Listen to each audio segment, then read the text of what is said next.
बिन माँ की बेटी की विदाई, दर्द भरी कहानी। मुझे नहीं पता मेरी माँ कैसी दिखती थी। जब जब मैं माँ को याद करती हूँ तो आंखों के सामने पापा का चेहरा आ जाता है।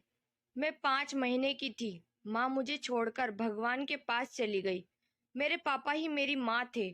खाना खिलाना, मेरे कपड़े धोना, मेरे बाल बांधना, तैयार कर स्कूल भेज, खुद दफ्तर जाते, मेरी देखभाल बहुत अच्छे से की। मेरे सब कुछ मेरे पापा बन गए। कई सालों तक मुझे पता नहीं चला था कि माँ क्या होती है। मेरे लिए मेरे पापा ही मेरी माँ थे। स्कूल में सब बच्चों के लिए माँ आती थी और मेरे पापा। एक दिन जब मदर्स डे पर स्कूल में माँ को साथ आने को कहा, मैं बहुत दुखी हो गई। तब मेरे पापा मेरे लिए मेरी माँ के कपड़े पहन मेरी खुशी के लिए स्कूल गए। आसपास वालों ने उनका मजाक बनाया, पर उन्होंने परवाह नहीं की। बड़ी मुश्किलों से उन्होंने मुझे पाल कर बड़ा किया।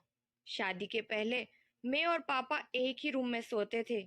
जब भी मेरी नींद खुलती तो हमेशा पापा को जागता हुआ पाती। मेरे बीमार होने पर बेचैन हो जाते, दिन रात मेरी देखभाल करते।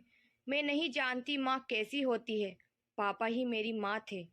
पापा ने सारी जमीन और घर और माँ के गहने बेचकर मेरी शादी बहुत बड़े घर में तय की।